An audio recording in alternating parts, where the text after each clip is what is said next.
우리 목소리 좋으신 강성신 변호사님께서 한번 사연 읽어주시도록 하겠습니다. 네, 안녕하세요. TV로 가끔 봤는데 주식 투자와 증권 그리고 법률 문제까지 재밌게 풀어서 챙겨보고 있는 40대 투자자입니다.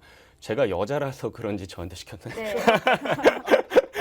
목소리가 좋은 제가 여자 네네. 역할을 할게요. 네, 여자여서 그런지 주식 종목들 중에 주로 네. 의류, 화장품 이런 쪽에 관심이 많은데요. 그러다가 최근에는 보톡스 관련주인 대웅제약에 투자를 했습니다. 저도 정말 돈이 많다면 좀 더 외모를 가꾸고 싶고 그건 사람의 본능이기 때문에 보톡스 시장이 커질 거라고 기대했기 때문인데요.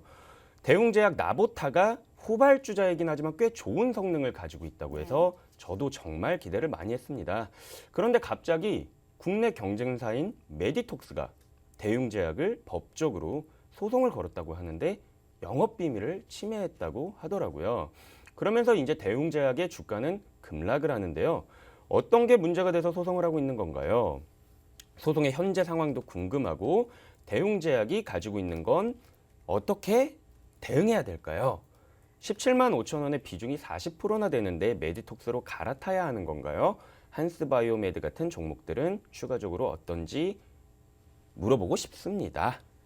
네, 너무 예쁘게 잘 읽어주셨습니다. 자, 일단은 지금 대웅제약과 메디톡스 현재 법적 분쟁에 대해서 좀 사연을 주셨습니다. 이 부분 때문에 좀 주가가 급락을 해서 상당히 마음이 아프실 것 같은데, 자, 대웅제약과 메디톡스 이 소송전의 내용과 쟁점에 대해서 우리 강성신 변호사님께서 말씀 부탁드리도록 하겠습니다. 일단은 뭐 대웅제약이 네. 메디톡스보다 이제 후발주자인 것 같습니다. 이제 후발주자인 것 같고, 근데 현재는 훨씬 더 시장 개척에 활발하고 뭐 이제 미국 진출까지 가능해진 상황인데, 네. 근데 이제 메디톡스가 이렇게 되면 이제 시장의 주도권을 어떻게 보면 완전 뺏기고 미국 진출이 이제 사실상 법적으로 말고 사실상 불가능해질 것을 염려해서 대웅제약을 견제하여야 하는 이제 상황이라고 봐요. 근데 이제 현재 메디톡스 같은 경우에는 자신들의 이제 영업 비밀을 대웅제약이 훔쳤다고 소송을 했거든요. 근데 이제 대웅제약 측은 어떻게 반발을 했냐면 그 비밀이 뭔지도 특정하지도 않은 채로 우리한테 소송을 했다라고 이제 대응하고 있는 상황이에요. 그리고 이제 이 소송으로 인해서 만약에 메디톡스가 승소하면은 대웅제약은 막 지금 미국 진출도 하려고 하고 있단 말입니다. 이러한 관련 제품은 판매 금지가 될 가능성도 있고 미국 진출도 어려워질 수가 있는 거죠. 네. 그리고 만약에 대웅제약이 승소를 하게 되면 메디톡스가 이로 인한 민형사상 책임을 지게 될 수도 있기 때문에 양측 모두에게 굉장히 어떤 사활이 달려있는 상황이라고 봐요. 근데 결국에는 이러한 어떤 법적 분쟁 이런 것 때문에 또 관련 주가가 급락함으로써 피해를 보는 투자자들이 생기고 있는 것 같습니다. 네, 알겠습니다. 자, 우리 김본스타님 지금 앞으로 우리 사연자분께서 주가 전망에 대해서도 문의를 주셨습니다. 대웅제약 17만 5천 원의 비중 40%, 이 비중이 좀 상당히 큰데 종목 상담과 함께 좀 이런 제약 바이오 내에서 좀 소외를 받고 있는 이런 의료용품 그리고 시술 관련주들은 좀 어떤 것들을 볼 수 있을까요? 네, 뭐 그런 얘기도 좀 같이 드리면서 요 사건에 대해서 좀 저도 약간 좀 얘기 좀 드리자면 네네. 우리가 흔히 아는 보톡스, 네. 보톡스는 미국의 엘러간이 만든 겁니다. 그 이름이 보톡스예요. 네. 그 메디톡스가 만든 거든. 엘러간. 네. 네, 미국의 우리나라의 메디톡스가 전 세계에서 4번째로 이 보톨리늄 관련한 제재를 만들었거든요. 그래서 네. 또 메디톡스가 만든 이거는 보톡스라고 부르지 않아요. 사실은. 근데 우리나라에서 그냥 보톡스 편하게 보톡스라고 하는데 보톡스 필러 우리 많이 맞으시잖아요. 이렇게 좀 이제 여유 있으신 분들은. 근데 중요한 거는 이 메디톡스는 보톨리눔 톡신이라고 부르는데 이제 대웅제약은 그걸 라보타라고 부르고요. 그래서 이제 이름은 다르지만 거의 비슷하다. 근데 메디톡스가 이미 엘러간하고 제휴하고 특수관계가 맺어져 있는 상태예요. 네. 그래서 엘러간이 메디톡스 이노톡스 기술을 2013년에 기술을 수입합니다. 메디톡스가 수출을 한 거예요, 엘러간한테. 근데 이 엘러간이 더 이상 개발 안 하고 중단해버려요. 그러니까 경쟁하기 싫은 거죠. 그러니까 네. 기술을 잡아놓고 자기가 개발 안 해버리면 자기 것만 쓰니까. 이제 그런 식으로 해서 메디톡스랑 엘러간이랑 뭔가 이제 뭐가 있어요. 특수관계적인 뭔가 있거든요. 그래서 대웅제약이 나보타로 진출을 하니까 엘러간이 직접 때리기 그래서 메디톡스가 때리는 상황이거든요. 이게. 네네. 예, 그러니까 메이톡스로 견제한다 보시면 됩니다. 북미 진출하니까. 어. 이제 관련해서 지금 현재 대웅제약을 가지고 계시다는데 참 대웅제약이 좀 주가가 상당히 많이 밀렸어요. 그러니까 제약바이오 관련 종목들 중에 대웅제약이 참 많이 안 간 종목인데요. 네네. 그래서 저는 개인적으로 지금 7만 5천 원이면 상당히 높은 가격이거든요. 매수가가. 그래서 저는 40% 비중을 당장 줄이시는 게 좋지 않나. 어. 그리고 꼭 내가 의료용품 시술 물론 대웅제약은 제약사이기도 합니다. 근데 이쪽으로 좀 보시겠다라고 하시면 저는 사실 이 메디톡스와 똑같은 이 보톡스 관련 회사가 총 3개가 있습니다. 우리나라에. 네. 메이톡스 그 다음에 또 뭐가 있냐면 대웅제약인데 대웅제약이 좀 안 좋죠. 메이톡스도 주가는 안 좋아요. 어차피 메이톡스도 마찬가지입니다. 메이톡스도 보시면 아시겠지만 주가가 상당히 지금 좋지 않습니다. 네네. 그래서 전 얘기드리고 싶은 게 마지막 남은 하나. 휴젤. 아, 휴젤. 휴젤로 네. 갈아타시는 게 어떤가 저는. 휴젤이 모멘텀도 좀 있으니까 네. 지금. 그래서 전 휴젤로 대웅제약을 일부 좀 비중을 줄이시고 그리고 대웅제약을 아예 그냥 비중을 비우시든지 아니면 휴젤로 갈아타는 게 낫다. 그냥 비중 한 20% 이내로만 해가지고. 그리고 최근에 이제 의료용품 중에 최근 주가가 상당히 핫한 종목이라고 할 수 있는 종목이 바로 한스바이오메드가 있습니다. 아, 한스바이오메드. 네네. 한스바이오메드가 있는데 이 한스바이오메드는요 뭐 하는 회사냐면 이렇게 가슴 보형물 네. 얘기하기 좀 민망하지만 그 가슴 보형물 만드는 회사거든요. 네네. 뭐 표현이 여기까지만 좀 얘기하겠습니다. 민망하네요. 그런가요? 네, 손을 여기까지만 가만히 얘기할게요. 보여주세요.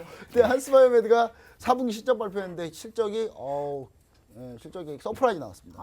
네네. 현금 배당까지 결정했어요. 그러면서 주가가 오늘 급등을 했는데 음. 오늘 수요일인데 11월 27일 수요일 날 현재 녹화하고 있는데 급등을 했어요. 네, 주가가. 근데 맞습니다. 한스바이오메드 같은 경우는 좀 이게 내일부터 해가지고 주가가 약간씩 조정받을 때 매수해 볼만하다. 그래서 이 종목 한번 봐보시면 좋을 것 같다. 이렇게 좀 얘기를 좀 드립니다.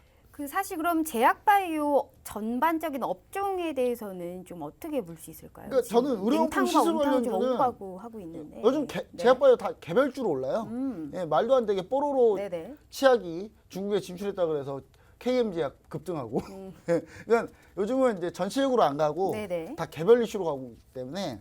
근데 의료용품 시술 쪽은 워낙 지금 소외됐었고요. 네. 소외됐었기 때문에 보는 건 지금 시기에 보는 건 맞는데 더 또 기간이 좀 오래 걸릴 수 있기 때문에 네. 이쪽에 적극적으로 종목을 매수하는 건 좀 좋지 않다고 보고요.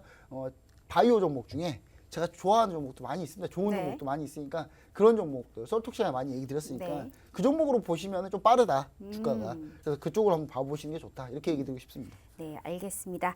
자, 이제 세 번째 사연 들어가 보도록 하겠습니다. 자, 마지막 사연인데요. 안녕하세요. 저는 서울 사는 50대 주식 투자자입니다. 제가 자영업으로 카센터를 하다 보니까요. 자연스럽게 자동차 관련 주식들을 자주 관심을 갖고 있습니다. 어제 뉴스를 봤는데 GM 창원 공장 비정규직 대량 해고 관련된 내용이 나왔습니다. 상당히 마음이 아프더군요. 저도 비정규직이었던 적이 있어서 저 마음을 잘 아는데 궁금한 점이 생겼습니다. GM 비정규직은 이렇게 한 번의 해고를 통보해도 아무런 문제가 없는 건가요? 이 정규직 해고의 사유와 비정규직 해고 등은 어떻게 해야 적법한 건지 상당히 궁금해요. 그리고 요즘 현대차 팰리세이드, 그리고 그랜저, 기아차 텔루라이드, K5가 인기라는데 여기에 제네시스 GV80까지 잘 나왔더군요. 이 현대차와 기아차 과연 매수 타이밍이 아닌가요? 라고 이렇게 사연이 왔네요. 사실 저도 좀 상당히 궁금했습니다. 이 비정규직과 이 정규직 해고, 그리고 권고사직, 그리고 자진해서 퇴사 이런 부분은 좀 어떻게 해야 합법적이고, 그리고 어떻게 해야 좀 근로자 입장에서 우리가 좀 피해를 안 볼 수 있는지 여기에 대해서 좀 저희가 알아봐야 될 것 같은데 우리 강성신 변호사님 또 권고사직 이 분야에 대해서 좀 전문이지 않습니까? 좀 얘기를 좀 들어봐야 될 것 같은데 말씀 좀 부탁드릴게요. 네. 일단 사회적으로 문제가 굉장히 많이 되죠. 이런 비정규직 네네. 이슈는 매번 정권이 바뀔 때마다도 또 새롭게 문제되고 새롭게 네. 문제되고 하는 것 같아요. 근데 일단은 이 사안에 대해서 조금 설명을 해드리자면 한국 GM 창원 공장이 비정규직 직원을 해고한다라고 했는데 이건 엄밀히 말하면, 그러니까 아주 엄밀히 말하면 옳지는 않은 거라고 볼 수 있어요. 왜 그러냐면 이제 한국 GM이 있으면 거기서 이제 하청 업체들이랑 계약을 맺습니다. 네. 그러니까 인력 수급을 위해서. 그러니까 한국 GM은 물론 정규직 직원들이 있지만 나머지를 충원하기 위해서 하청 업체를 이렇게 선별을 해가지고 거기랑 계약을 맺는 거예요. 그러면 그 하청 업체들이 이제 인력들을 가지고 있는 거죠. 데리고 있는 거죠. 그리고 이제 공급을 하게 되는 거예요. 그러니까 여기서는 엄밀히 말하면 이 해고 예고 통보를 보냈는데 통지를 보냈는데 이 하청업체가 보낸 거예요. 아, 예. 그런 이 거구나. 하청업체가 이제 당신들과의 고용계약을 해지하겠다, 뭐 근로계약을 해지하겠다. 이제 근데 이게 실질적으로 보면 그 하청업체에서 근무한 게 아니잖아요, 이분들은. 네.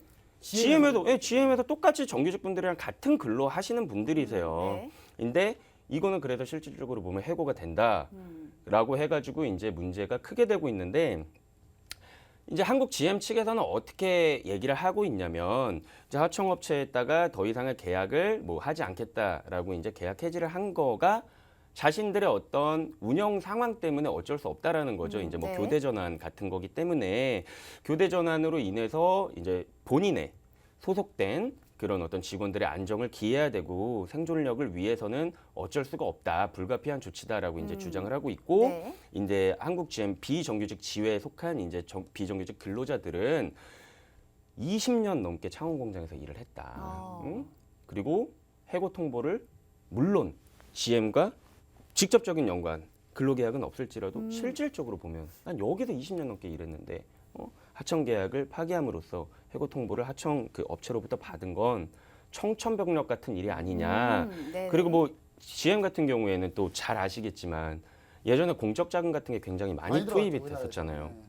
그렇게 해서 쉽게 얘기하면 국민들이 다 살려냈는데 이거는 결국에는 그 산업 안정뿐만 아니라 GM을 위해서 일하는 근로자들의 안정성까지 위함이 아니냐 네. 이러면서 이제 막 주장을 하고 막 공방이 있고 막 그런 상태예요. 그리고 이 비정규직 분들이 예전에 그 근로자 지위 확인 소송에서도 또 승소를 하신 그런 경우가 있고 해서 뭐 문제가 되고 있는데 어쨌든 이 질문자 분의 그 질문에 요즘 그건 같아요. 뭐 정규직인 경우에 어떻게 해고라고 비정규직인 거 네네. 비정규직이라고 해서 뭐 해고 예고 통보를 하지 않는다거나 그냥 무단으로 해고를 한다거나 이건 안 됩니다. 아, 이건 안 되는 거예요. 네. 그러니까 GM 입장에서 보면 정규직은 본인이 데리고 있는 근로자들이고 직접 고용을 하고 있는 자들이고 네. 비정규직은 어때요? 그 하청업체를 통해서 제공받은 그 차이가 있을 뿐이지 근로자들을 고용하고 있는 사용자는 그 형태가 어땠든지 간에 해고를 마음대로 할 수는 없는 거예요. 그래서 여기서도 해고를 하려면 30일 이전에 해고 예고 통보를 해야 되거든요. 아, 그래서 통보를 한 거구나. 아, 이 상황에서 네. 통보를 해야 돼요. 그리고 만약에 해고 예고가 없이 이루어질 수 있으려면은 30일분에 해당하는 통상임금을 일시 지급을 해야 됩니다. 근데 여기서는 이제 법을 아는 사람이겠죠. 당연히 하청업체도 그러니까 일시금을 해고 예고 수당으로 지급하기보다는 네. 전에 이제 통보를 한 거예요. 얘기를 30일 한 이전에 어. 통보를 하셔야 되고 정규직이건 비정규직이건 해고 예고를 30일 전에 하시거나 혹은 즉시 해고를 위해서는 30일분의 통상임금을 네, 30일분의 통상임금을 제공을 해야 된다. 근데 이 해고 예고나 해고 예고 수당을 지급했다라는 것 자체가 그리고 그거를 근로자가 수령했다라고 한들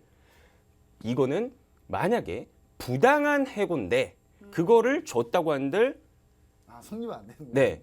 맞는 올바른 해고다라고 성립이 되는 건 아니에요. 근데 올바른 해고다라고 성립이 되려면 또 이제 여러 가지 추가적 요건이 필요합니다. 근데 어쨌든 이러한 예고와 혹은 수당은 네. 지키셔야 한다. 이거는 아. 정규직과 비정규직에 상관이 없다라고 답변을 드리고 싶어요. 네, 알겠습니다. 그럼 이제 마지막 질문, 이 현대차와 기아차 주가 전망, 투자 전략 좀 알아봐야 될 것 같은데 우리 김본스타님께서 좀 짧게 말씀 좀 부탁드리도록 할게요. 네, 일단 현대차, 기아차 요즘에 뭐 잘 나간다고 해요. 네네. 저도 K5 봤는데 새로 나온 거 기아차에서 네. 아, 너무 이게 예쁘더라고요. 우리나라 네. 차이가 싶을 정도로 네. 잘 만들었습니다. 근데 우리나라 기술이 상당히 올라왔어요. 좋아졌어요. 너무 좋습니다.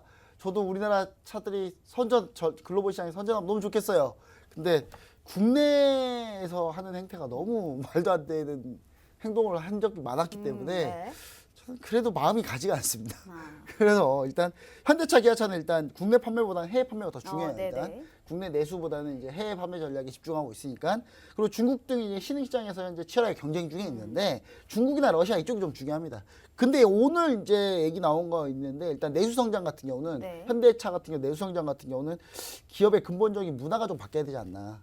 예, 그러니까 뭐 개인 우리나라 이제 내수 소비자들이 판단해 봤을 때 현대차, 기아차는 약간 차별한다고 느끼거든요. 네네. 실제가 그렇지는 모르겠지만 현대차 관계자 여러분들이 갑자기 벌떡 일어서 막 분노로 일어서시면 안 돼요.